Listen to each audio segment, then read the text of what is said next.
Are you interested in staying at a ryokan but not sure what they offer? This video is precisely for people like you. Our aim is to address your concerns so that you can relax and enjoy yourself. So please have a look. Question 1. What are the typical pricing structures at a ryokan? There are many different types of ryokan, and you'll find several different pricing structures.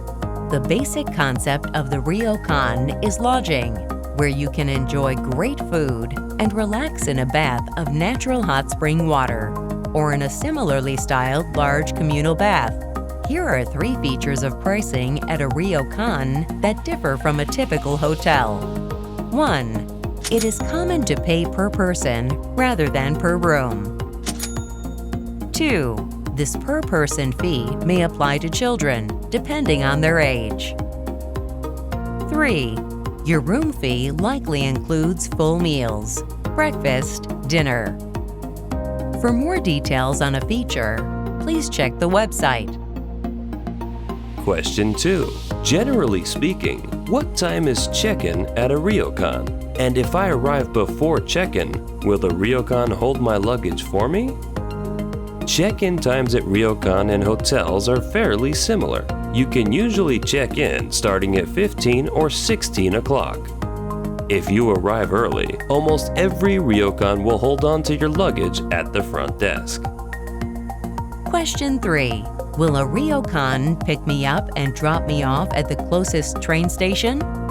Some ryokan offer a pickup service. Some do not. Many ryokan are nestled in a beautiful natural setting, and many of them are relatively far away from public transport links. To meet the needs of their guests, many ryokan offer a free pickup service. Question 4. Are there rooms with Western-style furnishings, beds, tables, and chairs? Traditionally at a ryokan, you do not sleep on a bed. You use a futon, a type of bedding that you lay right on the tatami flooring. However, in recent years, in response to the needs of guests, there are more ryokan with Japanese-style rooms with beds, mixed Japanese and Western-style rooms, completely Western-style rooms. If you want to stay at a ryokan, but you want to do it sleeping in a bed, just ask the ryokan. Also, bear in mind that a room at a ryokan is usually furnished with low tables and legless Japanese-style chairs. For those who prefer not to sit on the floor, some ryokan offer Western-style tables and chairs. Question 5. What kinds of amenities and activities does a ryokan typically offer? Ryokan have all sorts of amenities to help guests relax and have a good time. A few ryokan even offer interesting hands-on experiences. Question 6. Does a ryokan have a curfew? If I get back late, what happens? Considering the safety and for people sleeping, most ryokan do have a curfew. If a ryokan does have a curfew, you can't enter or leave the building after a certain time of night, such as midnight, for example. That might seem inconvenient, but the ryokan wants its guests to get a good, relaxing night's sleep and a great start to the next day of their vacation. We hope you understand this ryokan way of thinking. Question 7. What sort of food does a ryokan offer? Do ryokan accommodate people with allergies or other dietary restrictions? The food at most ryokan is local cuisine made using locally produced and specially selected seasonal ingredients. Most ryokan will do everything they can to accommodate the food-related requests of their guests. If you have a dietary restriction or certain foods you don't like, let the ryokan know. Question 8. Do I reserve my meals in advance? Are there restrictions on the times I can eat meals? Generally speaking, you reserve your meals at the same time you reserve your room.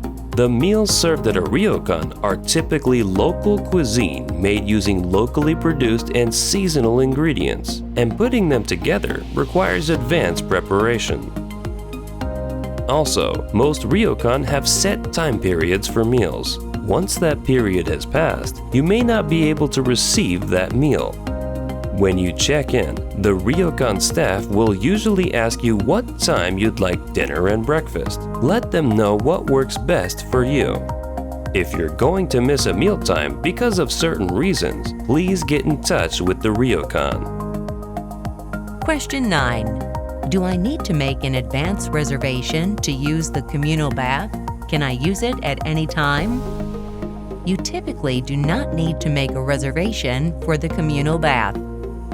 At many ryokan, except time for cleaning, you can use the communal bath even late at night or early in the morning. Question 10. What things do I need to pay particular attention to when using the communal bath? Since the bath is a community space, please keep the following points in mind. Before you enter the bath, wash your entire body in the shower. Get nice and clean.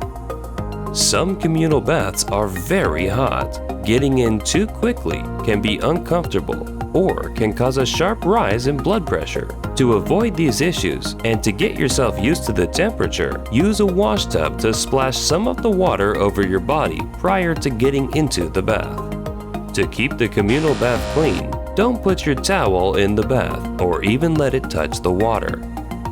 If you have long hair, please keep it tied up when you're in the bath. Refrain from taking pictures in the bathing area. As you can imagine, many people would consider that a violation of their privacy.